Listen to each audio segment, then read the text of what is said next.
গোটেই আঁচনিসমূহে আজি আমাৰ চৰকাৰী কৰ্মচাৰীসকলৰ মাজত এক নতুন কৰ্ম সংস্কৃতিৰ সৃষ্টি কৰিছে। যোৱা কিছুদিনৰ পৰা বিভিন্ন ৰাজ্যত বিভিন্ন কাৰণত মই ভ্ৰমণ কৰাৰ সুবিধা পাইছিলোঁ আৰু এই ভ্ৰমণসমূহৰ সময়ত মই দেখা পাইছিলোঁ যে আমাৰ ৰাজ্যৰ চৰকাৰী কৰ্মচাৰীসকলক আমি এটা ডিফিকাল্ট সিচুৱেশ্যনত থাকিও আমি যিমানখিনি তেওঁলোকৰ কাৰণে কৰিবৰ বাবে চেষ্টা কৰোঁ, ভাৰতৰ আগশাৰীৰ ৰাজ্যসমূহতো এনে প্ৰচেষ্টা আৰম্ভ হোৱা নাই। আজি আমাৰ অসমৰ চৰকাৰী কৰ্মচাৰীসকলে প্ৰায় 50% হাৰত, অলপ কম 3-4 পইণ্ট কম, আমি ডিয়াৰনেছ এলাউন্স লাভ কৰোঁ। পশ্চিমবংগ আমাতকৈ যথেষ্ট আগবঢ়া ৰাজ্য। পশ্চিমবংগত আজিৰ দিনত চৰকাৰী কৰ্মচাৰীসকলে 14% দিয়ে লাভ কৰে। মানুহৰ মাজত ধাৰণা যে পশ্চিমবংগ অসমতকৈ আগবঢ়া ৰাজ্য, কিন্তু আজিও যদি কোনোবাই গুগল কৰে, 1 মিনিট লাগে যে DA in West Bengal, DA in Assam, আপোনালোকে দেখা পাব যে আমাৰ ৰাজ্য চৰকাৰখনে চৰকাৰী কৰ্মচাৰীসকলক প্ৰতিটো দিনতে, প্ৰতিটো মুহূৰ্ততে আমি এটা উপযুক্ত সংস্কৃতি, ৰাজহুৱা সংস্কৃতি আমি দিবলৈ প্ৰচেষ্টা কৰোঁ। অসম সচিবালয় আমি গ্ৰহণ কৰা এটা ডাঙৰ সিদ্ধান্ত যে ডেপুটি সেক্ৰেটাৰী লেভেললৈকে গৃহ, মুখ্যমন্ত্ৰীৰ সচিবালয় আৰু বিত্ত বিভাগক বাদ দিলে আৰু কোনো বিভাগতে এচিএছ বিষয়া নাথাকিব। ই এক ডাঙৰ সিদ্ধান্ত আমি লৈছোঁ, যোনে আমাৰ সচিবালয় তৃতীয় শ্ৰেণীত নিযুক্তি হোৱা কৰ্মচাৰীসকলৰ বাবে এটা আগলৈ যোৱাৰ বাবে এটা ডাঙৰ পাথৱে এটা আমি মুকলি কৰি দিছোঁ। এই ব্যৱস্থা অহা কিছুদিনৰ ভিতৰত আমি ৰূপায়ণ কৰিম, যাতে ডেপুটি সেক্ৰেটাৰী পৰ্যায়ত থকা অসম অসামৰিক সেৱাৰ প্ৰতিগৰাকী বিষয়া ফিল্ডত গৈ কাম কৰিব পাৰে, অভিজ্ঞতা অৰ্জন কৰিব পাৰে আৰু প্ৰশাসনক নেতৃত্ব দিব পাৰে। ৰাজ্যৰ কৰ্মচাৰীসকলে অসমৰ বিকাশৰ বাবে এক বিশেষ ভূমিকা পালন কৰাৰ প্ৰয়োজনীয়তা আছে। আমি প্ৰতিটো মুহূৰ্ততে মনত ৰখাৰ প্ৰয়োজন যে এইখন আমাৰ জননী, আমাৰ জন্মভূমি। আমাৰ লগত যিসকলৰ ইণ্টাৰফেচ হয়, যাৰ লগত আমি কথা পাতোঁ, যাৰ লগত যাক আমি সেৱা কৰাৰ বাবে চেষ্টা কৰোঁ, তেখেতসকলৰ আন কোনো নহয়, তেখেতসকল আমাৰে আত্মীয়, আমাৰে কুটুম্ব। চৰকাৰখনক যেতিয়া আমি ভিতৰৰ পৰা দুৰ্বল কৰোঁ, আমি আন কাকো দুৰ্বল নকৰোঁ, আমি আমাৰ পৰিয়ালটোক দুৰ্বল কৰোঁ। চৰকাৰখনক যেতিয়া আমি দুৰ্বল কৰোঁ, আমি আন কাকো দুৰ্বল নকৰোঁ, আমাৰ ভৱিষ্যতক আমি দুৰ্বল কৰোঁ। যেতিয়া চৰকাৰখনলৈ আহিব খোজা এটা টকাও যদি আমাৰ কৰবাত আমাৰ ভুলৰ কাৰণে চৰকাৰখনলৈ নাহে, কৰবাত এখন নতুন মেডিকেল কলেজ হোৱাৰ ৰাস্তা বন্ধ হৈ যায় আৰু 10 বছৰ পিছত সেই মেডিকেল কলেজখন নোহোৱা বাবে মোৰ ল'ৰাটোৱে হয়তো মেডিকেল পঢ়াৰ সুবিধা নাপাব। কোনোবা এটা স্থানত এটা টকা নহা বাবে বা ডক্টৰ এজনৰ পোষ্টিঙৰ ফাইলটো মই 3 বাৰৰ জাগাত 6 বাৰ কামটো ঢিলা কৰি দিয়াৰ বাবে কোনোবা এখন চিকিৎসালয়ত ডক্টৰজনৰ পোষ্টিং নহব। 2টা দিন পিছত মই খবৰ পাম যে মোৰ খুৰা ঢুকালে। কিয় ঢুকালে? সেই চিকিৎসালয়খনত ডক্টৰ নাছিল। কৰবাত নহয় কৰবাত আমি কৰা কামৰ প্ৰভাৱ আমাৰ নিজলৈকে উভতি আহে, কাৰণ এইখন আমাৰ ৰাজ্য। আমি প্ৰতিজনেই আমাৰ পৰিয়াল, প্ৰতিজনেই আমাৰ ভৱিষ্যত। শিক্ষকক নিযুক্তি লৈ আমি যেতিয়া খেলি মেলি কৰিম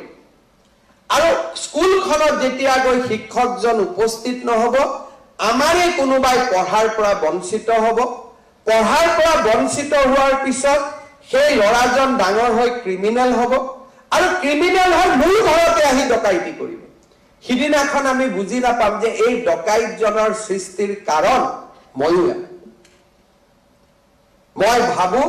যে আমি কৰা প্ৰতিটো কামৰে এটা ক্ৰিয়া আৰু এটা প্ৰতিক্ৰিয়া থাকে চৰকাৰ এখন যেতিয়া ফেচিলিটেটৰ হয় চৰকাৰ এখনে যেতিয়া শাসন কৰাৰ পৰিৱৰ্তে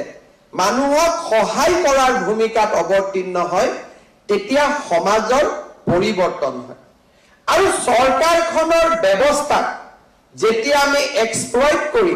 সিস্টেমৰ ভিতৰৰ পৰা আমি যেতিয়া চৰকাৰখনক দুৰ্বল কৰি দিওঁ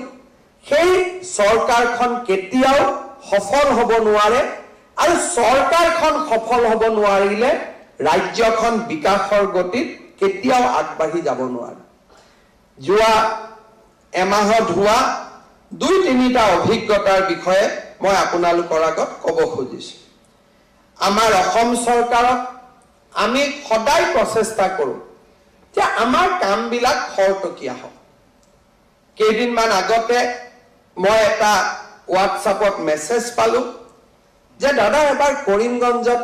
চাই দিয়ক যে আমাৰ মাটি বাৰী ৰেজিষ্টাৰ কৰাত ইমান দীঘল কিয় হয় আৰু ইমান ৰিজেকশ্যন কিয় হয় মই মোৰ অফিচাৰক ক'লোঁ যে কৰিমগঞ্জত কি আছে চাব লাগে প্ৰথমতে অফিচত ক'লোঁ যে পৰ্টেলটো চাই দিয়ক পৰ্টেলত একো বুজি নাপায় কিয় যিসকলে পৰ্টেল বনায় তেওঁলোকে এনেকৈ বনায় যে তাৰ পৰা বহুত কথা আমি গম নাপাওঁ এটা ব্যৱস্থা মাটিৰ উত্তৰাধিকাৰী মোৰ দেউতাৰ মাটি মোৰ নামত আহিবৰ কাৰণে মই আবেদন কৰিছোঁ এপ্লিকেশ্যন ৰিচিভ এপ্লিকেশ্যন ডিছপ'জ এটা একচেপ্ট হ'ল নে ৰিজেক্ট হ'ল পৰ্টেলত সেই কলমটো নাথাকে যিসকলে পৰ্টেল বনায় তেওঁলোকে কি ভাবি ক'ত কেনেকৈ পৰ্টেল বনায় এইটো তেওঁলোকে জানিব ইয়াত বহি কোনো প্ৰকাৰে আমি ধৰিব নোৱাৰোঁ যে এই কাগজখন ৰিজেক্ট হ'ল নে একচেপ্ট হ'ল স্বাভাৱিকতে মই সুধিবলগীয়া হ'ল কৰিমগঞ্জৰ উপায়ুক্তই ডেটা দিলে ৰিজেকশ্যন বেছি একচেপ্টেঞ্চ কম তেতিয়া মই মোৰ অফিচত ক'লোঁ যে গোটেই কেইখন জিলাৰ পৰা আনক মোৰ দেউতাৰ মাটি মই বিচাৰিছোঁ মোৰ নামত ট্ৰান্সফাৰ হ'ব লাগে ৰিজেকশ্যন 10,000 তেতিয়া মোৰ মনত এটা ধাৰণা 10,000 মানুহে বাপেকৰ নামটো ভুল কৰি ক'লে গৈনে 10,000 মানুহে ইমান ৰিক্স ল'লে যে দেউতাৰ মাটিটো মোৰ নামত মোৰ দেউতা নহয় অথচ দেউতাৰ মাটি মই বিচাৰি আছোঁ তেতিয়া আকৌ অলপ খনন কৰা হ'ল মাইনিং কৰা হ'ল উত্তৰটো আহিল যে তেওঁলোকে এনঅ'কেৰ চাৰ্টিফিকেটখন দিয়া নাই কাৰণে আমি ৰিজেক্ট কৰি দিছোঁ এটা প্ৰশ্ন হ'ল এনঅ'কেৰ চাৰ্টিফিকেটখন কোনে দিয়ে সেই একেজন চাৰ্কুল অফিচাৰে দিয়ে যিজন চাৰ্কুল অফিচাৰে এনঅ'কেৰ চাৰ্টিফিকেটখন বিচাৰিছে নেক্সট অফ কিন সেই চাৰ্টিফিকেটখন দিয়াৰ মালিক কোন দিয়াৰ মালিকো তেওঁই গতিকে তেওঁ তাক ৰিজেক্ট কৰিব নে মণ্ডলজনক ঘৰত পঠাই গাঁওখনত পঠাই গাঁওবুঢ়াজনক পঠাই সুধিব যে এই ল'ৰাৰ এই পিতৃৰ সন্তান তেওঁ হয় নে নহয় তাৰমানে মোৰ দেউতাৰ মাটিডোখৰ মই ৰেজিষ্টাৰ কৰিব গ'লেও মোক এখন এনঅ'কে লাগিব এনঅ'কেখন ল'বৰ বাবে নেক্সট অফ কিন চাৰ্টিফিকেট লাগিব প্ৰথম মই 6 মাহ এনঅ'কেখনৰ বাবে সংগ্ৰাম কৰিম তাৰ পিছত মই মাটিৰ পঞ্জীয়নৰ বাবে মোৰ নামত পঞ্জীয়নৰ বাবে মই সংগ্ৰাম কৰিম এজন মানুহ যদি কৰ্ণাটকত আছে মহাৰাষ্ট্ৰত আছে তেওঁ অসমৰ CRPFৰ জোৱান কোনোবাই যদি কৰ্ণাটকত কাম কৰি আছে কাশ্মীৰৰ সীমান্তত কাম কৰি আছে অসমৰ সেনা বাহিনীৰ জোৱান তেওঁ পাকিস্তানৰ লগত লাইন অফ কণ্ট্ৰোলত যুদ্ধ কৰি আছে তেওঁৰ কাৰণে এই ব্যৱস্থাটো কেনেকৈ সম্ভৱ হ'ব পাৰে ইয়াতে প্ৰশ্ন আহে সংবেদনা কম্পেশ্যনেট যে মই আচলতে মানুহজনৰ প্ৰতি মোৰ সমবেদনা আছে নে নাই যদি মোৰ সমবেদনা আছে মোৰ চাৰ্কুলৰ এজন মানুহৰ পিতৃ কোন পিতৃৰ সন্তান কোন এটা মোবাইলৰ মাত্ৰ কল গাঁওবুঢ়াজনক সুধিব লাগে যে মানুহজনৰ কোন কোন দেউতাক মাক আছে মোক কাগজখন পঠাই দিয়ক এই যে নেক্সট ষ্টেপটো লোৱাৰ বাবে আমাৰ কাৰো ইচ্ছা নাথাকে আৰু তাৰ ফলত একোজন মানুহৰ জীৱনলৈ অদ্ভুত সমস্যা নামি আহে কেইদিনমান আগতে মই কামৰূপ মহানগৰ জিলাৰ উপায়ুক্তৰ কাৰ্যালয়ত গৈছিলোঁ এগৰাকী ভদ্ৰ মহিলা মই সুধিলো খুৰী কিয় আহিছে অফিচত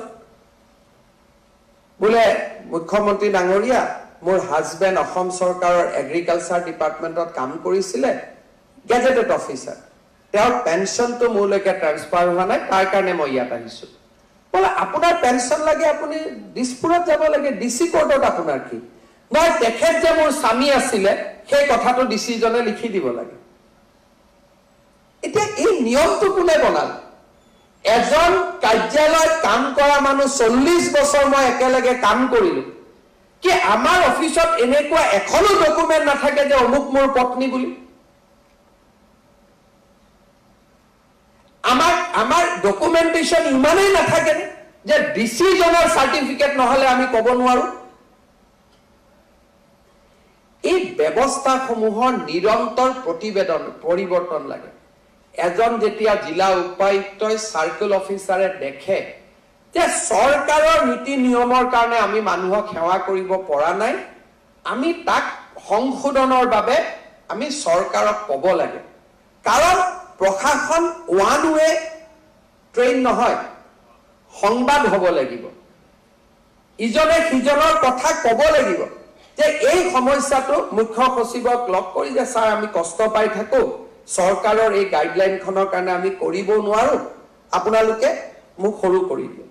যদি আধাৰ কাৰ্ডত মোৰ দেউতাৰ নাম লিখা আছে তাতকৈ আৰু মোক ডাঙৰ প্ৰমাণ কি লাগে যদি আধাৰ কাৰ্ডত লিখা আছে যে মোৰ দেউতাৰ নাম কৈলাশনাথ শৰ্মা ডিসি জনক তাতকৈ আৰু কি প্ৰমাণ লাগে কাৰণ আধাৰ কাৰ্ডখন বনাওঁতেইতো প্ৰমাণ লোৱা হৈছে যে মোৰ দেউতা তেওঁ হয়নে নহয় সাহসী পৰিৱৰ্তন লাগিব যদি আমি সাহসী পৰিৱৰ্তন কৰিব নোৱাৰো প্ৰশাসন কেতিয়াও ৰাইজৰ ওচৰ চাপি নাযায় দুই এজনে মোক ক'ব যে স্যাৰ মানুহজনে কি জানি সেকেন্ড ম্যাৰেজ কৰি থৈ দিছে কেনেকেনো দি ইনকুৱাৰী কৰি তেনেকুৱা কেছ কেইটা আহিব 5টা আহিব 10টা আহিব প্ৰশাসন হৈছে বহুজনৰ সুখায় বহুজনৰ হিতায় এটা অদ্ভুত কেছ এটা মনত ৰাখি 99 জনক হাৰাশাস্তি কৰাটো প্ৰশাসন নহয় এটা এভালুয়েশন হ'ব লেট হিম ফেস এটা গণ্ডগোলীয়া ব্যৱস্থা আহিব তাক আমি চাই লম কিন্তু তাৰ কাৰণে 99 জন নিৰীহ মানুহক হাৰাশাস্তি কৰাৰ প্ৰয়োজনীয়তাটো ক'ত থাকিব পাৰে আমি এটা অদ্ভুত পৰিৱৰ্তনৰ কাৰণে নিজক সাজু কৰিব লাগে কি দৰকাৰ আছে এনেকে ডিৰেক্টৰ জনে মাতি আনিব ভাই মাক মাতিবা এদিন দুআষাৰ পাতি লম হৈ গল লিখি দিলে যে I have talk to him finish আৰু কি প্ৰমাণ লাগে মই মুখ্য সচিব ডাঙৰীয়াক ক'ব খোজো সহিটো মোৰ লব সাহসী পৰিৱৰ্তনৰ কাৰণে ৰাজ্যখনক সাজু কৰক যদি সাহসী পৰিৱৰ্তন নহয় বা লিপ সাৰ্ভিস আমি পৰিৱৰ্তন কৰিব নোৱাৰো আজি দিনটোত মোৰ পিতৃ কোন বুলি খুধি জিলা উপায়ুক্তৰ তাত আজি দিনটোত 12000 এপ্লিকেশন জমা হৈ আছে গোটেই অসমখনত 12000 মানুহে নিজৰ বাপেকৰ নাম চৰকাৰৰ পৰা লিখাবৰ কাৰণে ঘূৰি আছে আজি দিনটো এই ধৰণে প্ৰশাসন নচলে মানুহ এটা সময় অশান্ত হৈ পৰে আৰু মানুহৰ মাজত আমি অশান্তি আমি একো সহায় কৰিব নোৱাৰো ৰাস্তা ঘাট বনাই দিব নোৱাৰো স্কুল কলেজ কৰিব নোৱাৰো চাকৰি দিব নোৱাৰো অন্তত আমি বাপেকৰ নামটোতো লিখি দিব পাৰো যে তোমাৰ দেউতাৰ নাম ইয়ে আছিল এইখিনিও যদি কৰিব নোৱাৰো আমি প্ৰশাসনক কেতিয়াও ৰাইজৰ ওচৰ চপাই আমি লৈ যাব নোৱাৰো মুখ্যমন্ত্ৰী হিচাপে নিতো মই এনেকুৱা সমস্যা দেখা পাই থাকো মই ভাবো যে আমাৰ বিষয়াসকলে কৰ্মচাৰীসকলে প্ৰতিটো দিনতে ৰাইজক সেৱা কৰাৰ বাবে আমি ক'ত ব্যৱস্থাৰ পৰিৱৰ্তন লাগে সেই ব্যৱস্থাৰ পৰিৱৰ্তনৰ বাবে আমি প্ৰচেষ্টা কৰিব লাগে যিকোনো নটিফিকেশন আমি নাভাবকৈ লিখি দিও with the approval of the government নাও